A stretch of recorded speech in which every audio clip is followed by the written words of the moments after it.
দীর্ঘ বিচারিক প্রক্রিয়া শেষে বহুল আলোচিত সিলেটের এমসি কলেজের ছাত্রাবাসে সংঘবদ্ধ ধর্ষণ মামলার রায় ঘোষণা করলেন আদালত। মঙ্গলবার বিকেলে দ্রুত বিচার ট্রাইব্যুনালে বিচারক স্বপন কুমার সরকার দীর্ঘ পর্যবেক্ষণ শেষে এ রায় দেন। রায় ঘোষণাকে ঘিরে আদালত প্রাঙ্গণে ছিল কড়া নিরাপত্তা। উপস্থিত ছিলেন রাষ্ট্রপক্ষ ও আসামিপক্ষের আইনজীবী, মামলার সংশ্লিষ্ট ব্যক্তিরা এবং গণমাধ্যম কর্মীরা।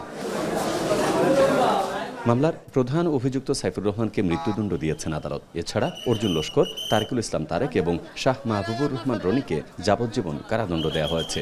অপর চার আসামি মাহফুজুর রহমান, রবিউল হাসান, আইনউদ্দিন এবং মিসবাউল ইসলাম রাজনকে খালাস দিয়েছেন আদালত। তবে আদালতের পর্যবেক্ষণে বলা হয়, খালাস পাওয়াদের বিরুদ্ধে পর্যাপ্ত তথ্য প্রমাণ ও গ্রহণযোগ্য সাক্ষ্য প্রমাণ উপস্থাপন করা যায়নি।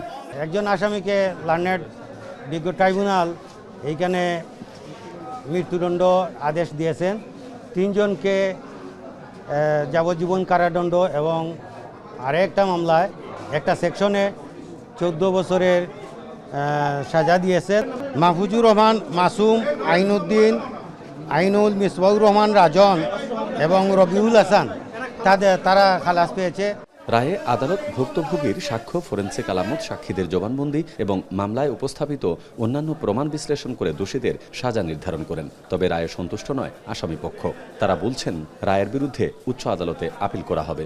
এখানে কোনো সাক্ষী এই প্রসিকিউশন স্টোরিকে সমর্থন করে নাই।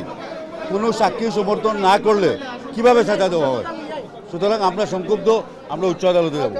2020 সালের 25শে সেপ্টেম্বর সিলেটের এমসি কলেজ ছাত্রাবাসে স্বামীকে আটকে রেখে স্ত্রীকে সংঘবদ্ধ ধর্ষণের ঘটনায় দেশজুড়ে তীব্র ক্ষোভ সৃষ্টি হয়। ঘটনার রাতেই ভুক্তভোগীর স্বামী শাহপরান থানায় ধর্ষণ ও চাঁদাবাজির অভিযোগে মামলা দায়ের করেন। গুলজার আহমেদ, এখন সিলেট।